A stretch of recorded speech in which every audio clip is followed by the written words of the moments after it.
Hello good morning. तो कैसे हैं आप सब। तो देखिए आज है ट्यूसडे 26 मार्च 2024 और हैप्पी होली आप सबको। तो देखिए बिना किसी बकवास के हम शुरू करते हैं अपने पहले न्यूज़ पर। देखो जो हमारा पहला न्यूज़ है ना वो ये है।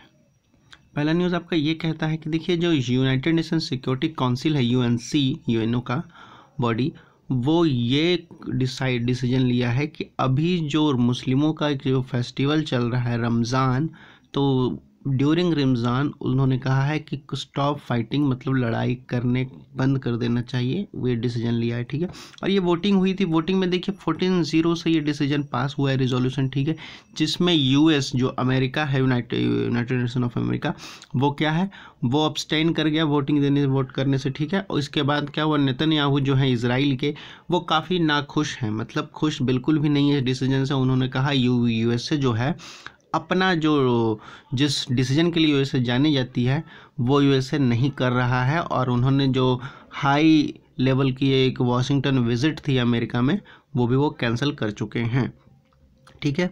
अब जो बात है यहाँ पर कि ये भी कहा गया है हमास को कि जो भी हॉस्टेज, जितने भी आप लोगों को बंदी बनाए हैं उसको आप रिलीज़ कर दीजिए। हमास को ये बोला गया है, ठीक है। हालांकि अभी ये क्लियर नहीं हुआ है कि क्या इस शर्त पर कह सकते हैं कि मतलब रोका गया है युद्ध को, ये अभी तक क्लियर नहीं है, ठीक है। लेकिन यहाँ पर यूएस जो है वो किसी भी तरीके से वोट करने से मना कर दिया, वो वोट किया ही नहीं यूएनसी में, ठीक है। तो अल्टीमेटली देखिए कि ये वॉर रोक दी गई है। और अभी की बात कर ली जाए टोटल, तो लगभग ऐसा माना जा रहा है गाज़ा जो है, गाज़ा में लगभग 32,000 लोगों की मौत हो चुकी है, ऐसा रिपोर्ट सामने आ रहा है इस लड़ाई को देखते हुए, ठीक है। तो इसलिए ये डिसीजन लिया गया। और अभी देखिए ऑलमोस्ट 1 मंथ तक शायद रमज़ान चलता है, तो ऑलमोस्ट 1 मंथ तक से रहेगा। अब इस पे देखिए इजराइल नाखुश है बिल्कुल भी। तो इजराइल क्या डिसीजन लेता है ये आगे देखना होगा। तो ये रहा, चलते हैं हम अपने नेक्स्ट आर्टिकल पर। तो देखो हमारा जो दूसरा न्यूज़ है वो देखो ये है, ये बहुत ही इंपॉर्टेंट न्यूज़ है, इसको ऐसे समझिए। देखिए मणिपुर जो है, पिछले 1 साल से हम देख रहे होंगे मणिपुर में हिंसा चल रही है, राइट चल रही है, दंगे हो रहे हैं 2 कम्युनिटी के बीच। इसी कम्युनिटी के बीच देखिए मणिपुर में एक लीडर फोरम है जिसको कहते हैं ट्राइबल लीडर फोरम, ठीक है। वो ये डिसीजन लेता है और ये डिसीजन अनाउंस करता है जो कि कुकी जू ग्रुप के जो लोग हैं, कुकी जू ग्रुप के,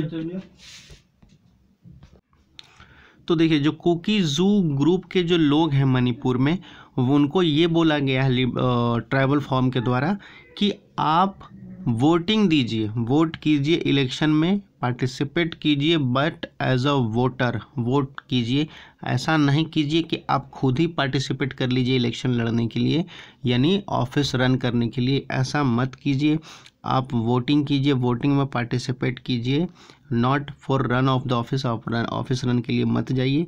और उन्होंने ये इंश्योर किया है कि उनकी जो डिमांड्स हैं वो इलेक्शन में सुनी जाएंगी और आगे बात बढ़ाया जाएगा, ठीक है। तो आपके लिए देखिए यहाँ पर सबसे मोस्ट इंपॉर्टेंट क्या हो जाता है, आपके लिए मोस्ट इंपॉर्टेंट हो जाता है ये कुकी जू ग्रुप, ठीक है। याद रखिएगा वहाँ पर देखिए मैतेई ग्रुप हैं जिनसे लड़ाई चल रही थी, कुकी ग्रुप है जिनसे लड़ाई चल रही थी 2 ग्रुप के बीच में। अभी एक नया ग्रुप आया कुकी जू ग्रुप, ठीक है। तो इससे कभी भी आप लोग क्या हो सकते हैं, कन्फ्यूज़न मत लीजिएगा, पूछ लिया जाएगा एग्जाम में कुकी ग्रुप क्या है। तो कुकी ग्रुप मणिपुर से ही बिलोंग करता है, ठीक है। मैतेई ग्रुप भी मणिपुर से ही बिलोंग करता है और सिर्फ एक कुकी ग्रुप है वो भी आपका मणिपुर से ही बिलोंग करता है, ठीक है। ये तीनों ग्रुप है और याद रखिएगा इन तीनों ग्रुप में से सिर्फ कुकी जू ग्रुप को इलेक्शन में पार्टिसिपेट ऐसा न्यूज़ आया है नया करने के लिए, ठीक है। तो चलते हैं हम अपने नेक्स्ट आर्टिकल पर। तो देखिए ये जो न्यूज़ है, ये न्यूज़ देखिए, ये जो आर्टिकल है हमारा, एक सेकेंड, हाँ ये जो आर्टिकल है हमारा, robust coffee price touches all time high एमिड global shortage. देखिए साउथ इंडियन के जो फार्मर है, हमारा साउथ इंडिया के जो फार्मर है, उनको ये दिखा जा रहा है कि वो लोगों को बहुत हाई इनकम हो रही है ड्यूरिंग रोबस्ट कॉफ़ी को लेकर के, ठीक है। रोबस्ट कॉफ़ी को लेकर के कैसे इनकम हो रही है, देखिए अभी जो बात किया जा रहा है कि रोबस्ट कॉफ़ी की जो रोबस्ट बेरी की बात कर ली जाए, वो आपका कितना है, 172 रुपये किलो बिक रहा है, ठीक है। और उसके जो बीन्स, उसके जो बीज की बात कर ली जाए, तो बीज जो उसका है उसकी बात कर ली जाए तो वो 315 रुपये केजी बेचा जा रहा है, ठीक है, बीन्स, बीज की बात कर रहे हैं, ठीक है। तो ये कहा जा रहा है कि ये इसलिए हो रहा है क्योंकि जो रोबस्ट कॉफ़ी की प्रोडक्शन है वो कम हो गई है, बिल्कुल ही कम हो गई है। क्यों कम हो गई है? तो रीज़न, पहला रीज़न देखो, पहला रीज़न कहता है कि जो साउथ का जो वेदर है वो बहुत ही अभी फेवरेबल में नहीं है, इनफेवरेबल कंडीशन चल रहा है, जिसके कारण क्या है कि वो प्रोडक्शन नहीं कर पा रहे हैं। तो अल्टीमेटली क्या होगा कि प्राइसेस हाई हो जाएंगे, ठीक है। दूसरा बात हो कि पहला तो ये हो गया कि वेदर हाई हो रही है। दूसरी हमारी जो बातें बताई जा रही है, दूसरा देखो हमारे ये बात बताया जा रहा है कि कह रहा है कि जो आपके जो वियतनाम है, इंडोनेशिया वगैरह जो कंट्री हैं, वो भी अब क्या कर चुके हैं, रोबस्ट कॉफ़ी की प्रोडक्शन नहीं कर रहे हैं, लेस कर रहे हैं, ठीक है, जिसके कारण क्या है, ये हाई हो रही है प्राइस, ठीक है। और तीसरा रीज़न है कि इसके कंपैरिजन में इनसे रोबस्ट कॉफ़ी के कंपैरिजन में पहले एक इससे लेबल मार्केटिंग का कह सकते हो कंपीटिंग एक और वैरायटी ऑफ कॉफ़ी थी जिसको अरबिका कॉफ़ी बोलते हैं। ये अरबिका कॉफ़ी बोलते थे, ये बिक रहा था, ठीक है। लेकिन अभी ये देखा जा रहा है कि अरबिका कॉफ़ी की भी प्राइस जो है रोबस्ट कॉफ़ी से कम हो गई है, ठीक है, कम कर दी गई है। यानी अभी बात कर ली जाए, जैसे आपका और रोबस्ट कॉफ़ी की प्राइस कितनी थी, 315 रुपये थी, ठीक है, प्रति किलो। लेकिन अरबिका कॉफ़ी की प्राइस घटकर हो गई है 305 रुपये, यानी लगभग देख लीजिए आपके 10 रुपये का डिफरेंस है, ठीक है।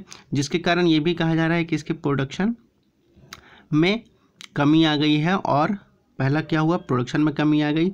दूसरा क्या हुआ कि वियतनाम और चाइना नहीं प्रोड्यूस कर रहे हैं, तो वियतनाम और चाइना के लिए, इंडोनेशिया के लिए, वो लोग नहीं प्रोड्यूस कर रहे हैं उतना।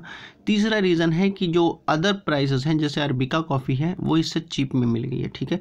तो लोग ज़्यादातर फेवर उसी को कर रहे हैं, अरबिका कॉफ़ी को ख़रीदने में। लेकिन रोबस्ट कॉफ़ी की डिमांड बहुत ज़्यादा है अभी भी, इसलिए क्या है कि इसकी प्राइसेस बहुत हाई हो गई है, ठीक है।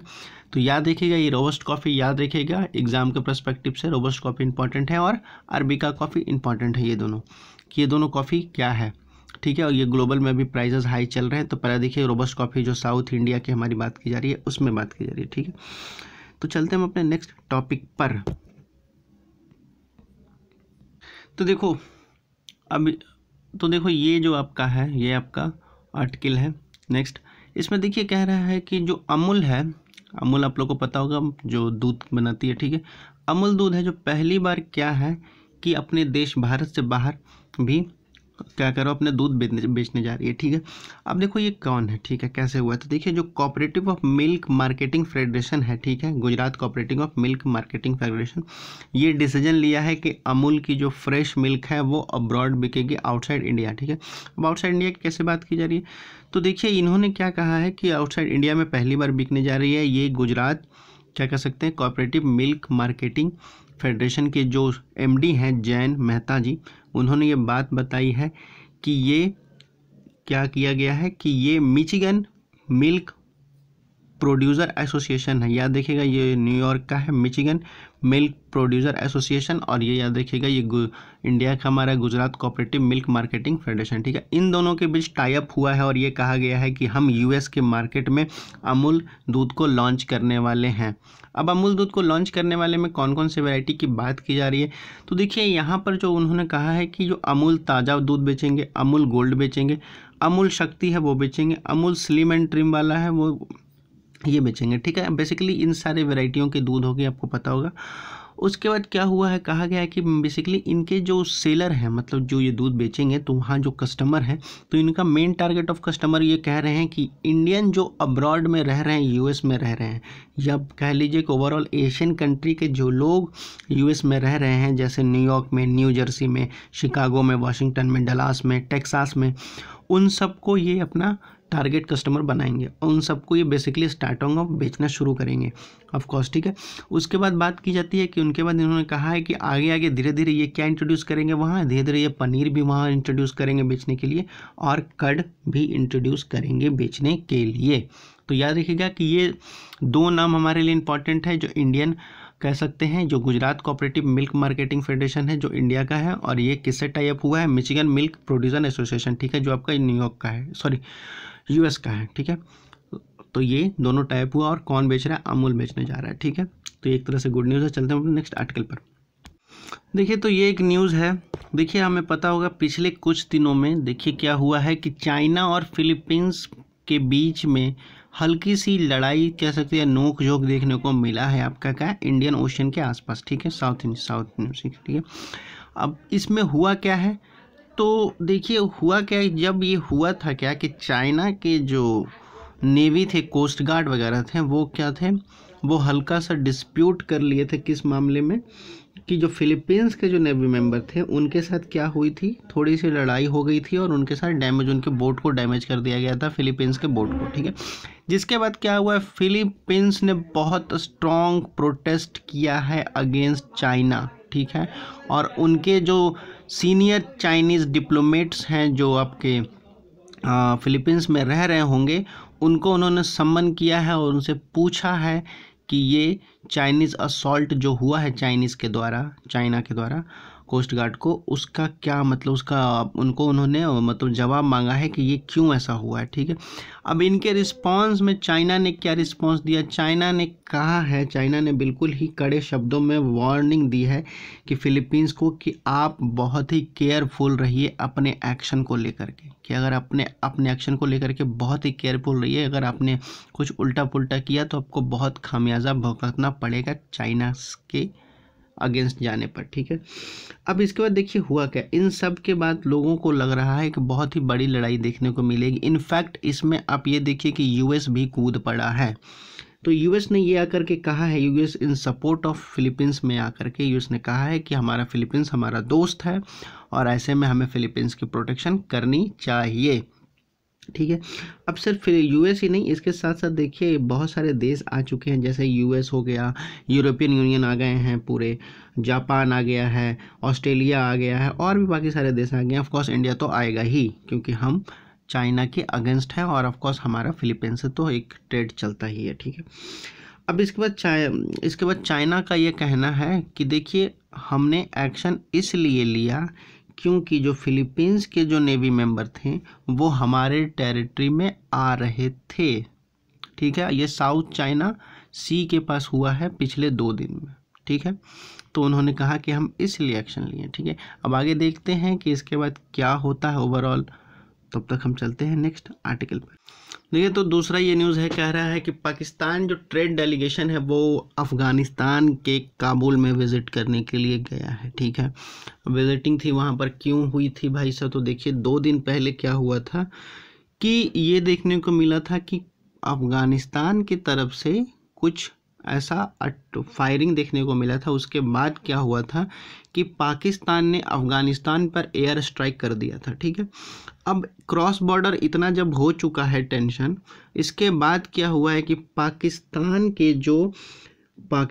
के मिनिस्ट्री ऑफ कॉमर्स के जो मेंबर हैं वो लोग अफ़गानिस्तान गए हैं वहाँ विज़िट पर, और उन्होंने ये कहा है कि making trade better with Afghanistan.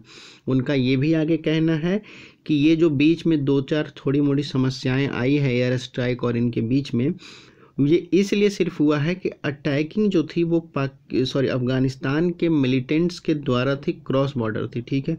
जिसके बाद क्या हुआ, पाकिस्तान ने रिटेलिएट किया है और एयर स्ट्राइक किया अफ़गानिस्तान पे, ठीक है। बेसिकली इस विज़िट का मतलब यही बताया गया है कि इन दोनों देशों के बीच जो कनेक्शन है वो बेटर किया जाए ट्रेड को लेकर के, क्योंकि पाकिस्तान के पास और कोई ऑप्शन है ही नहीं, क्योंकि इंडिया से वो ट्रेड कर नहीं रहा, बाकी उसको चाइना IMF उसको फंड नहीं दे रहा। तो बेसिकली ये उन्होंने बात जाकर कही है कि उनको ट्रेडिंग के लिए कह सकते हैं कि दोनों कंट्री की ट्रेड अच्छे से चले, ठीक है। और वो आगे भी ये कह रहे हैं, देखिए इन सब के बाद आगे भी पाकिस्तान का ये मानना है कि आप जो हैं अब पाकिस्तान तालिबान है उसके सपोर्ट में नहीं आइए, लेकिन अफ़गानिस्तान जो है वो पाकिस्तान तालिबान को सपोर्ट करता है, ठीक है। दाव ये भी है कि पाकिस्तान तालिबान अफ़गानिस्तान तालिबान से बिल्कुल ही अलग है, फिर भी उसको सपोर्ट किया जाता है अफ़गानिस्तान के द्वारा, ठीक है। अब आगे ये भी कहा गया है कि इन दोनों के रिश्ते ख़राब ना हो इन छोटे मोटे चीज़ों को लेकर के, और वो बेटर आगे ट्रेड कर सकते हैं, ठीक है। तो इन सब के लिए बताया गया है। चलते हैं हम अपने नेक्स्ट आर्टिकल पर। हाँ, तो देखिए ये जो आर्टिकल है बहुत इंपॉर्टेंट है आपका, कि जो डॉग्स न्यूअर वैक्सीन आई है उसको लेकर के ये इंपॉर्टेंट आर्टिकल है। ये आर्टिकल आपको अलग से प्रोवाइड कर दिया जाएगा वीडियो बना करके। तो आज तक यहीं रखते हैं, बहुत ज़्यादा यही एक आर्टिकल है, बहुत ज़्यादा इंपॉर्टेंट है। बाकी सब न्यूज़ हमने कवर कर लिया है। पढ़ते लिखते रहिए, वीडियो अच्छी लगी तो लाइक एंड सब्सक्राइब कर लीजिएगा। Thank you all.